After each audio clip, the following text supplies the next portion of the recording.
പത്തരമാറ്റിൻ്റെ പുതിയൊരു എപ്പിസോഡിലേക്ക് എല്ലാവർക്കും സ്വാഗതം. അങ്ങനെ നമ്മൾ മാളവികയാണെങ്കിൽ ജ്വല്ലറിയിലാണെങ്കിൽ ജോലിയൊക്കെ തുടർന്ന് പോയിക്കൊണ്ടിരിക്കുന്നുണ്ട്. ആ സമയത്താണ് നമ്മൾ ആ മാളവികയാണെങ്കിൽ ജ്വല്ലറിയുടെ ഓണർ ആരാണെന്നൊക്കെ ഉള്ള കാര്യമൊക്കെ കണ്ടുപിടിച്ചിട്ട് നമ്മൾ പിന്നെ മൂർത്തീസ് ജ്വല്ലറിയുടെ ശത്രു ആരാന്നൊക്കെ ഉള്ള കാര്യം എല്ലാം കണ്ടുപിടിച്ചിട്ട് നമ്മൾ ആദർശിനെ അറിയിക്കുന്നുണ്ട്. അപ്പം അതേപോലെ ജ്വല്ലറിയുടെ ഓണറെ കണ്ടിട്ടുണ്ട്. അതുപോലെ അയാളുടെ കൂടെ ആണെങ്കിൽ എപ്പോഴും ഒരു പെൺകുട്ടി ഉണ്ടെന്നൊക്കെ ഇങ്ങനെ പറയുന്നുണ്ട് കേട്ടോ. ആ സമയത്താണെങ്കിലും നമ്മൾ ആദർശ് ചോദിക്കുന്നുണ്ട്, എന്തായാലും തനിക്കാണെങ്കിൽ അവരെ ഫോട്ടോ ഒന്നെടുത്ത് എനിക്ക് അയക്കാൻ പറ്റുമോ എന്നൊക്കെ ചോദിക്കുന്നുണ്ട്. ആ സമയത്താണെങ്കിലും നമ്മൾ മാളവിക പറയുന്നുണ്ട്, അതിനെന്താ സാറേ, ഞാനാണെങ്കിൽ അവരെ ഫോട്ടോ ഒക്കെ എടുത്ത് അയച്ചു തരാം, അതിനെ കൊണ്ടൊന്നും സാറ് ടെൻഷനും കാര്യങ്ങളൊന്നും അടിക്കേണ്ട എന്നൊക്കെ പറയുന്നുണ്ട്. എന്തായാലും ആ കുട്ടിയാണെങ്കിൽ എപ്പോഴും പുറത്തൊക്കെ ഒറ്റയ്ക്ക് പോകാറുണ്ട്.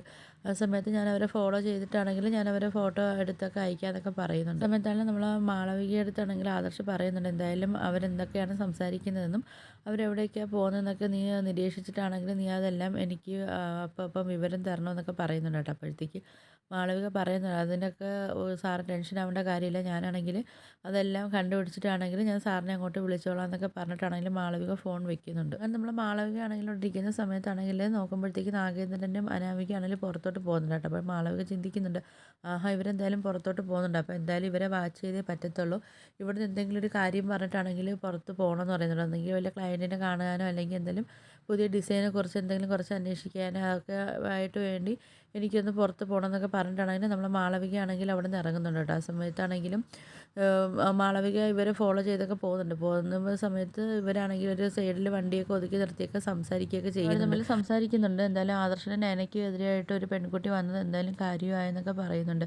എന്തായാലും നമ്മൾ നയന വരയ്ക്കുന്നതിനെയൊക്കെ കാട്ടി ഡിസൈൻസ് ഈ പെൺകുട്ടി വരയ്ക്കുന്നത് ഒന്നും കൂടെ മെച്ചമായിട്ടുണ്ടെന്നൊക്കെ അവർ സംസാരിക്കുകയൊക്കെ ചെയ്യുന്നുണ്ട്. അങ്ങനെ അവർ പറയുന്നുണ്ട്, എന്തായാലും നയന വരയ്ക്കുന്നതിനെ കാട്ടി ഒന്നും കൂടെ ക്വാളിറ്റിയും കാര്യങ്ങളൊക്കെ ഈ പെൺകുട്ടി വരയ്ക്കുന്ന ഡിസൈൻസിനകത്തുണ്ടെന്നൊക്കെ പറയുന്നുണ്ട്. അതുകൊണ്ട് എന്തായാലും നമുക്ക് ആ പെൺകുട്ടിയെ സ്ഥിരമായിട്ട് നമുക്ക് ഇവിടെ നമ്മൾ പിന്നെ ഡിസൈനറായിട്ട് നമുക്ക് നിയമിക്കാമെന്നൊക്കെ പറയുന്നുണ്ട് കേട്ടോ. ആ സമയത്താണെങ്കിൽ അവർ പറയുന്നുണ്ട്, അങ്ങനെയും നമുക്ക് മൂർത്തീസ് ജ്വല്ലറിയെ നമുക്ക് താഴ്ത്തി കെട്ടാമെന്നൊക്കെ പറയുന്നുണ്ട്. ഡിസൈനിലൂടെയും നമുക്ക് അവരെ കുറച്ചും കൂടെ താഴ്ത്തി കൊണ്ടുവരാമെന്നൊക്കെ പറയുന്നുണ്ട്. അങ്ങനെയും നമുക്ക് കുറേ ക്ലയൻസിനൊക്കെ നമ്മൾ പിടിച്ചെടുക്കാമെന്ന് അവന്തികയാണെങ്കിൽ നാഗേന്ദ്രൻ്റെ അടുത്ത് പറയുന്നുണ്ട്. ആ സമയത്താണെങ്കിൽ നാഗേന്ദ്രൻ പറയുന്നുണ്ട്, മോളെ ഇത് ഞാൻ മോളടുത്ത് അങ്ങോട്ട് പറയാൻ വേണ്ടിയൊക്കെ ഇരുന്നതെന്നൊക്കെ പറയുന്നുണ്ട് കേട്ടോ. ആ സമയത്താണെങ്കിൽ പിന്നെ നമ്മൾ മാളവികയാണെങ്കിൽ ഇവർ ഇരിക്കുന്ന ഒരു കാഴ്ച കണ്ടിട്ടാണെങ്കിൽ ഇവരറിയാതെ തന്നെ മാളവിക ഒരു ഫോട്ടോയൊക്കെ എടുക്കുന്നുണ്ട്. എടുത്തിട്ട് നമ്മൾ ആദർശിന് അയച്ചു കൊടുക്കാൻ വേണ്ടിയൊക്കെ ഒരു ഫോട്ടോയും കാര്യങ്ങളൊക്കെ എടുക്കുന്നുണ്ട്. മാളവിക പറയുന്നുണ്ട്, എന്തായാലും ഇതൊരു നല്ല തെളിവും കാര്യങ്ങളുമാണ്, അതുകൊണ്ട് എന്തായാലും ആദർശ സാറിനാണെങ്കിൽ ഇതൊരു ഉപകാരപ്പെടും, അതുകൊണ്ട് എന്തായാലും ഞാൻ ഈ ഫോട്ടോ എന്തായാലും പെട്ടെന്ന് ആദർശ സാറിന് അയച്ചു കൊടുക്കട്ടെ എന്നൊക്കെ പറഞ്ഞിട്ടാണെങ്കിൽ നമ്മളെ മാളവിക ആ ഫോട്ടോ ആണെങ്കിൽ ആദർശിന് അയച്ചു കൊടുക്കുന്നുണ്ട് കേട്ടോ. എന്നിട്ടാണെങ്കിൽ ആദർശിനെ വിളിച്ച് പറയുന്നുണ്ട്, സാർ ഇതിനൊക്കെ ഞാനാണെങ്കിൽ ഒരു ഫോട്ടോ അയച്ചിട്ടുണ്ടെന്നൊക്കെ പറഞ്ഞ് പറയുന്നുണ്ട്. അങ്ങനെ നമ്മൾ ആദർശാണെങ്കിൽ ആ ഫോട്ടോ ഓപ്പൺ ചെയ്യുന്ന സമയത്താണെങ്കിൽ ആദർശാണെങ്കിൽ ആകെ ഷോക്ക് ആവുന്നുണ്ട്. കാര്യം വെച്ചാൽ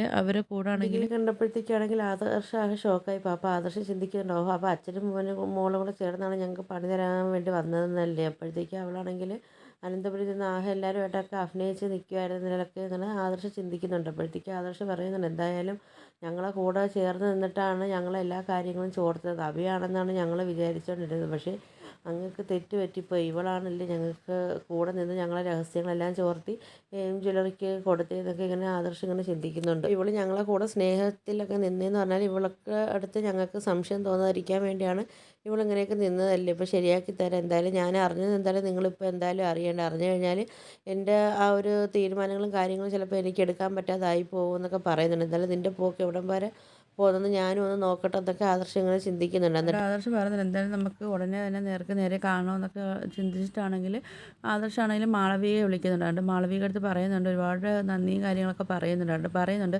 ഞങ്ങൾ ശത്രു പുറത്തൊന്നും അല്ല, ഞങ്ങളെ കുടുംബത്തിലുള്ളത് തന്നെയാണെന്നൊക്കെ പറയുന്നുണ്ട്. എന്തായാലും നീ ചെയ്തത് എന്നത് വളരെ ഒരു ഉപകാരമാണെന്നൊക്കെ പറയുന്നുണ്ട്. ആദർശ് പറയുന്നുണ്ട്, എന്തായാലും ഞങ്ങളെ കുടുംബത്തിലെ ശത്രുവിനെ ഞങ്ങൾക്ക് കണ്ടെത്താൻ പറ്റിയില്ല, എന്തായാലും മാളവികയുടെ സഹായത്തോടെ ഞങ്ങൾക്കത് എന്തായാലും കണ്ടെത്താൻ സാധിച്ചതിന് ഒരുപാട് നന്ദിയൊക്കെ പറഞ്ഞിട്ട് പറയുന്നുണ്ട്. ഇതിനുള്ള പ്രതിഫലം വലുതായിട്ട് തന്നെ നിനക്ക് ഞങ്ങൾ തരുമെന്നൊക്കെ പറയുന്നുണ്ട്. അങ്ങനെ നമ്മൾ ആദർശമാണെങ്കിൽ ഈ കാര്യങ്ങൾ നയനയടുത്തൊക്കെ പറയുന്നുണ്ട്. അങ്ങനെ നമ്മൾ നയനയും ആദർശവും കൂടെ ഒരുമിച്ച് നിന്ന് തന്നെ ഇനി ഇവർക്ക് നേരിടാൻ വേണ്ടി അവരും തയ്യാറാക്കി ആവുന്നുണ്ട്. അപ്പം നിങ്ങൾക്ക് എൻ്റെ വീഡിയോസൊക്കെ ഇഷ്ടപ്പെടണമെങ്കിൽ ഒന്ന് ലൈക്ക് ചെയ്ത് ഷെയർ ചെയ്ത് സബ്സ്ക്രൈബ് ചെയ്ത് കൂടുതൽ ബെല്ലൈക്കൺ എനേബിൾ ചെയ്തൊന്ന് ഹൈപ്പ് ചെയ്തൊന്ന് സപ്പോർട്ട് ചെയ്യണേ.